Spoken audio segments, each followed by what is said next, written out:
Okay, my name is Leslie Williams, and I decided to make a fifth video because the fourth video needed to be expanded upon. And we're going to see if any of these videos are not uploadable today at UCSD Biomedical Library. Say a command. December 11th, Wednesday, 8:42 a.m. Say a command. Okay, my name is Leslie Williams, and I'm in San Diego, California, and I decided to make this video number 5 because of what is in video number 4. We're going to see if any of these videos of this 5-part video series are not allowed to be uploaded today at UCSD. Video number 1 through 3 explain very, very pertinent details concerning what's happening to me, and video number 4, if they don't allow me to upload any videos, video number 1, 2, and 3, but yet they allow number 4 to be uploaded, that's because number 4, okay, will not be able to be made totally sense of by my viewers without the first 3. And in Organized Stalking and Gang Stalking Expeditions, what they try to do is paint the target as being mentally ill.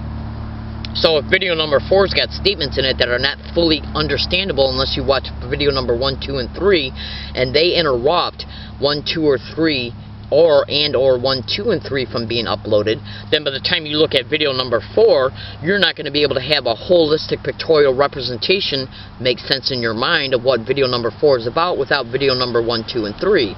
And they have already done this in the past.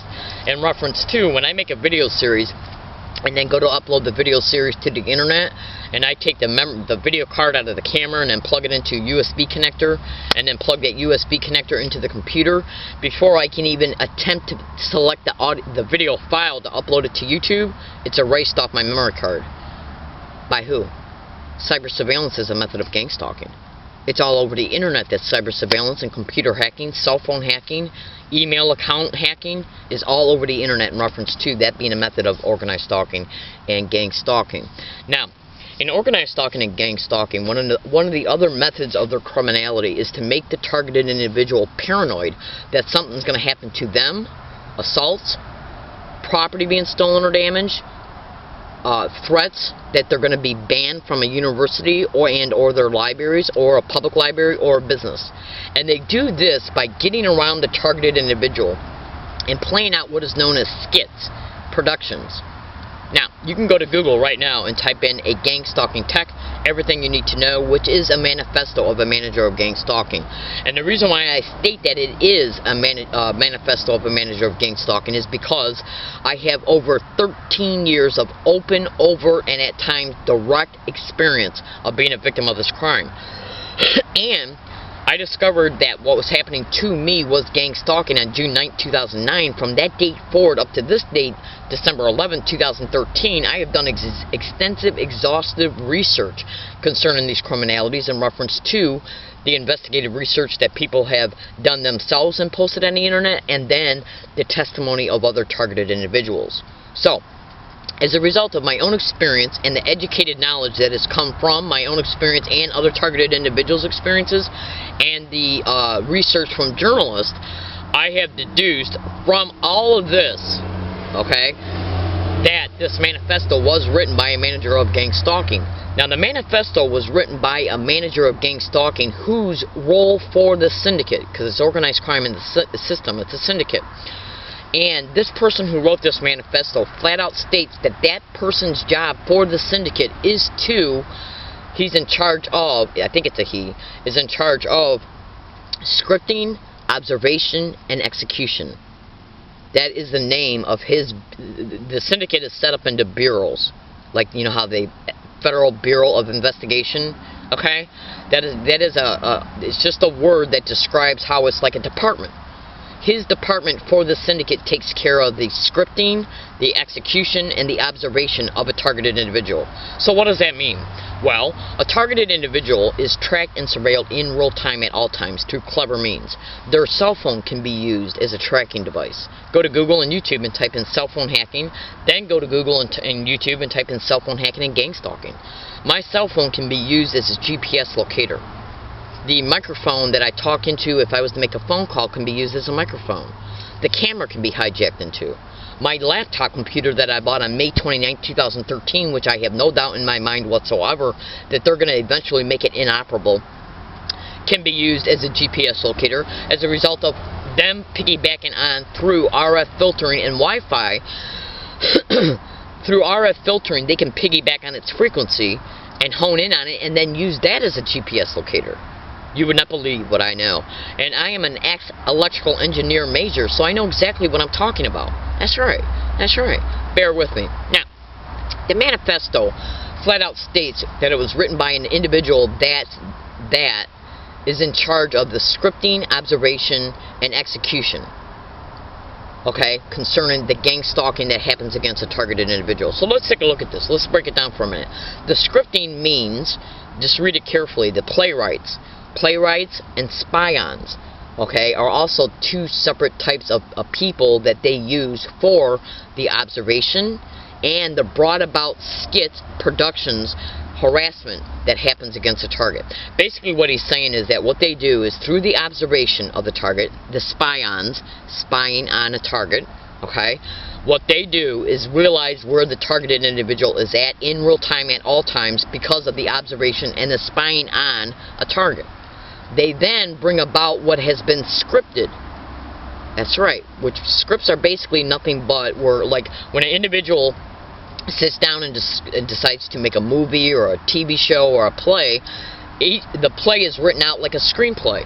And then every individual that's used for that play has got a role, okay? That they're called the playwrights, okay? They write what's going to be played out, the playwrights, okay? And basically what they do is they sit back on a tabletop and they write out what they're going to bring about against the targeted individual. Then they get the specific people they decide to use for that day to play it out concerning what's written, the script, against the targeted individual.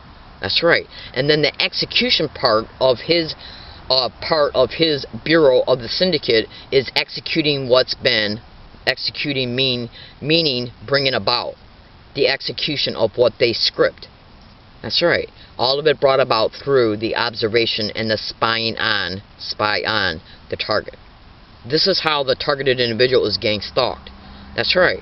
This is how the staged events happen towards a targeted individual. The staged complaints.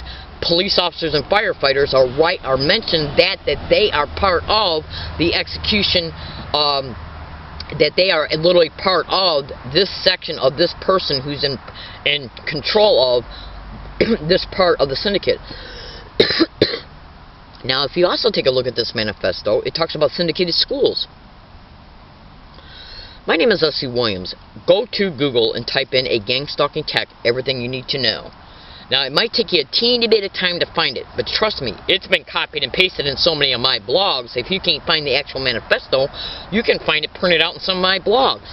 Print it out, copy and paste it, print it out, and the best thing to do is to copy and paste it like into a Word program. And then section the actual manifesto out into paragraphs. And then once you start researching gang stalking and seeing what's happening to targeted individuals, you can go back and take the target's testimony and cross-reference it to the manifesto. Now, in organized stalking and gang stalking, the manifesto flat out states that labeling a target as being paranoid schizophrenic is one of the favorite things they love to label a target as. It also states that using the courts to trap the target in is another favorite thing for them, because it causes the targeted individual to go through massive amounts of money, okay? And the court is used to discredit the target. Doctors are mentioned in the manifesto. They're used for the insurance fraud and to label the target as being mentally ill or a threat to themselves or others, or that they can't take care of themselves, or a combination of all three. Now, these staged events are brought about through the type of individual that wrote this manifesto. The scripting, the observation, and the execution. Scripting the event, brought about through the observation of the target, and then executed. My name is Leslie Williams. I'm in San Diego, California. I want every UCSD student that watches this video to understand something. I am being lied about, okay, to students and staff on their campus. And I want fellow La Jollans and fellow Californians to know that one of the main ways that these syndicated organized crime crews are so effective against using community members, including students, against targeted individuals is because they are lied to about the target. The only way, and the manifesto flat out states it. In the manifesto, it flat out states that one of the main reasons why they're able to get so much community involvement in reference to duping community members to harass a target for them is because the community members are lied to about the target. To give you a preliminary introduction in reference to how easy that is, go to YouTube and type in "listen to a stranger." Now, in order for fellow Californians, fellow San Diegoans, fellow La Jollans, and fellow Americans to see what is happening to me is being intentionally designed covertly and then overtly and at times directly executed is through the observation, tracking, and stalking of a target. That's right. And it literally states in the manifesto that one of the reasons why they're able to get so much community help is because community members want to make sure, that crime is kept out of their community. The targeted individual is lied about and called a criminal by the perpetrators who are involved in crime to innocent community members who are told to lie about the target. In other words, we're told to community members that we are criminals, social deviants, or involved in, or that we're a threat to ourselves or others, or that we're mentally ill, or that we're involved in criminal activity. And the individuals who are telling them these lies are involved in human trafficking, sexual servitude rings, prostitution rings, insurance fraud, identity theft, land co-opting, property co-opting, mortgage co-opting, trust fund liquidation. Any kind of crime that you can think of, they are involved in. Now, this is organized crime in a system that is perpetrating these criminalities, and these individuals are even in control of police officers. So, if you read the manifesto, look at how it states that these individuals can also be connected to the mayor's office. Just look at it. So, when an innocent woman, I am not involved in any illegal activity whatsoever. I'm not mentally ill, and I'm not a threat to myself or others. I am a victim and target of this crime, and an activist concerning it. So what I do is expose these criminalities in reference to the crimes that have already happened to me, what might occur towards me, and where it's happening at. So if it's happening at a public library or a university campus, and they know it through cyber surveillance, which is a method of gang stalking, which can also be called organized stalking, do you really think that these institutions, public libraries, and police officers want to be exposed for what they're actually doing and who they're using to do it? Students and staff. No. What they're going to do is protect their ass by bringing about events around me, concerning me along my routes and at these places in order to make it appear that they got a legitimate appearing reason to arrest me and or ban me. That's right, from these places. Because this is how organized stalking and gang stalking operates. It flat out states in the manifesto that they are able to get so much help from duped community members as a result of community members being lied to about the target, because they're told that the target is a criminal, and that most community members do not want crime in their community, which is totally understandable. But what makes me mad as hell is that the individuals who are telling them these lies are involved directly in some of the most heinous criminal crimes that your mind can conceive. And all this harassment and staged events are designed to break the target down for eventual exploitation, including human trafficking. So, when you think to yourself, do you honestly think that a university wants its name tarnished in reference to how it's connected to these expeditions, if human trafficking is directly involved? No. What they're going to do is make it appear that I'm being banned from their university and or their libraries for legitimate appearing reasons. So they feel that all they got to do is, once it happens, wash their hands of the whole event, okay? And, see, I'm using their computers to expose what's happening to me. And what I'm exposing is happening to me on their campus included. So, do the math. Staged events are called street theaters and gang stalking. Do the research and you'll understand exactly why what's happening to me. So, fellow La Jollans, fellow Californians, fellow Americans, I want you to know that I'm not a troublemaker. I go about my day minding my own business every single place that I go. My behavior is appropriate for each and every environment that I go to. I'm not involved in any illegal or criminal activity whatsoever. I'm not a threat to myself or others, and I'm not mentally ill. these criminalities are happening to me in San Diego, and we're going to see how long it takes before I am evicted from the numbered coded location I mentioned in video number 1 or 2, and from UCSD. I appreciate you listening, and please look in the description of this YouTube video for the YouTube titles that you can copy and paste into YouTube, because this is a video series and those YouTube titles are part of the series. That way you can watch them in order to be able to get a comprehensive understanding of what this video is about. Thank you for listening, and have a nice day.